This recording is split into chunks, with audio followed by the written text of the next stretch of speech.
Hello, everyone, and welcome back to English for Healthy Living, Stories for Spanish Speakers. I'm your host, a certified health coach, Amanda. And I'm David, a health enthusiast. It's great to be with you all today. Amanda, I am especially excited about today's topic. Me too. We're diving into a hot topic that a lot of people are curious about: intermittent fasting. It's a phrase we hear everywhere, but there's a lot of confusion around it. For sure. And I've actually got a personal story to share that I think will really get the conversation going. It involves me, a group of my friends, and a lot of watching the clock. Ooh, I'm intrigued. The floor is yours, David. Tell us what happened. All right, so a few months ago, my friends and I were all talking about health and longevity. You know, how to stay healthy for longer. We were reading about different health hacks, and someone brought up intermittent fasting. Mm-hmm. So at first, we all thought it sounded crazy. I mean, skipping meals on purpose? My first thought was, no way, I can't skip breakfast. I get super hangry. I think everyone can relate to being hangry. That's when you're angry because you're hungry. Totally. But after reading about the potential benefits like improved metabolism and cell repair, we decided to bite the bullet and give it a shot as a group for support. That's a smart way to do it. So how did you start? We started with a popular method, the 16 to 8 schedule. That means you fast for a 16-hour period and have an 8-hour eating window. So we'd stop eating around 6 p.m. and not eat again until 10 a.m. the next day. Right. So you're essentially just compressing your eating window to 8 hours. Yeah, so the first few days were tough, I won't lie. But after about a week, we all started to get the hang of it. We actually felt like we had more energy, which was surprising. And then we got a little ambitious. Oh boy, I can see where this is going. Yep, we decided to jump on the bandwagon and add a weekly 24-hour fast from dinner one day to dinner the next. Now that was a whole new ballgame. Wow, okay, that's a significant jump. I bet that was challenging. It was, but here's where it got really interesting.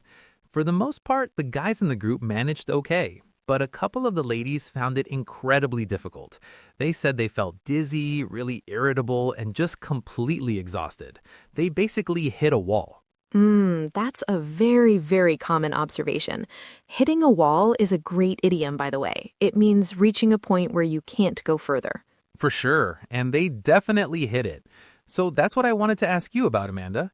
As our resident health coach, what's the deal with that? Why did it seem to affect the women in the group so differently? And is it even safe for them? David, that is the million-dollar question, and your friends stumbled upon a really crucial piece of the fasting puzzle. The short answer is yes, fasting absolutely can affect women differently than men, and it all comes down to hormones. Hormones. Okay, that makes sense. Think about it from a biological perspective. A woman's body is finely tuned for reproduction. When it senses a significant stressor, like a major lack of food from a 24-hour fast, its alarm bells can go off. The survival instinct kicks in. Right. The body might think, whoa, this feels like a famine, and drive a woman's hunger up. This is common around ovulation and a few days before the period starts as well. Men's hormonal system is different. It doesn't operate on a monthly cycle. Wow, so it's not just about willpower, it's actual biology. There's a wonderful health expert, Dr. Mindy Pelz, who has written extensively about this. She strongly advocates that women should tailor their fasting schedule to their menstrual cycle. It's not a one-size-fits-all approach. So what does that mean in practice? It means that during certain times of the month, like the week leading up to a period, a woman's body needs more energy and nutrients. Pushing for a long fast, then, is probably a bad idea. But at other times, like at the beginning of the cycle, longer fasts might feel great and be very beneficial. Okay, so women have to just be a bit more aware of this and work with the body, not against it. That's the golden rule. The key phrase for anyone, man or woman, is to listen to your body. If you feel awful, it's a sign to stop and reassess. When done correctly and safely, fasting can trigger amazing processes like autophagy, which is like a deep cleaning for your cells, and improve your insulin sensitivity. But easier said than done, right? You have to be smart about it.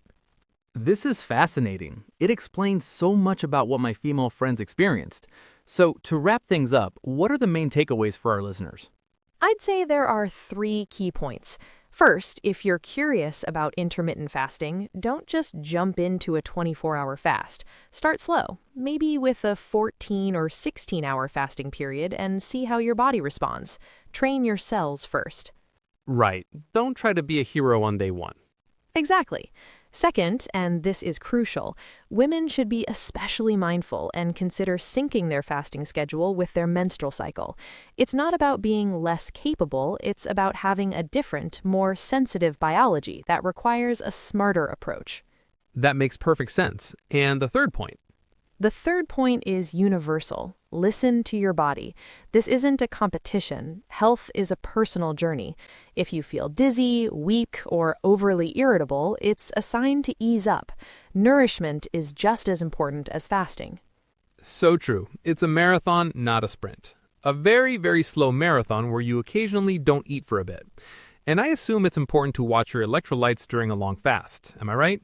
We have an episode about electrolytes. Absolutely right. Yeah, check it out. Thank you for sharing that story, David. I hope our listeners got something out of it.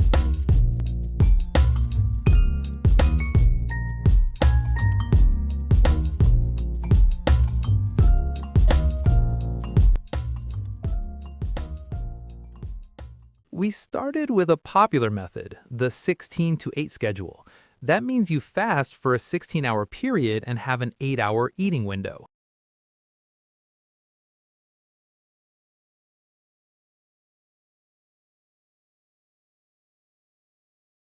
But a couple of the ladies found it incredibly difficult.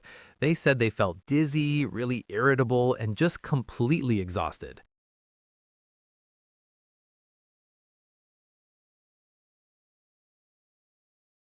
A woman's body is finely tuned for reproduction.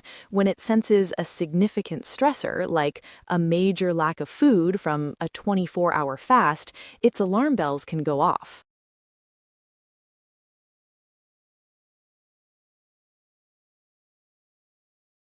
When done correctly and safely, fasting can trigger amazing processes like autophagy, which is like a deep cleaning for your cells.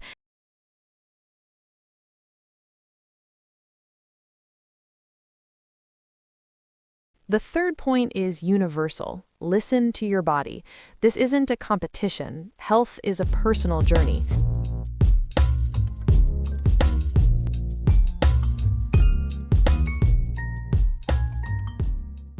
I'm always looking for simple health hacks to boost my energy.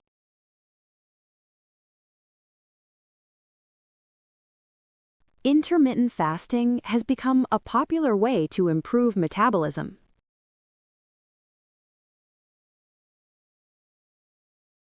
I get really hangry if I skip breakfast.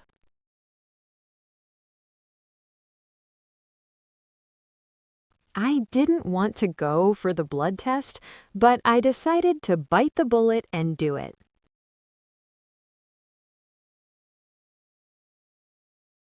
My eating window is from 12 p.m. to 8 p.m. when I fast.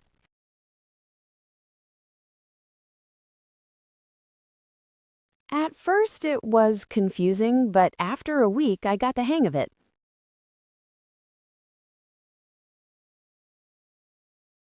Switching to a 24-hour fast was a whole new ballgame for us.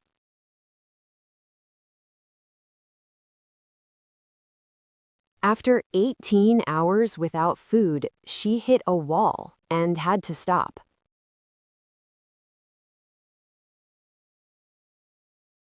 Proper sleep and nutrition support natural cell repair.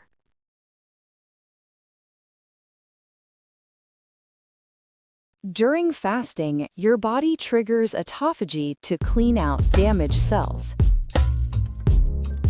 My pleasure, and thanks everyone for tuning in. Please like and subscribe.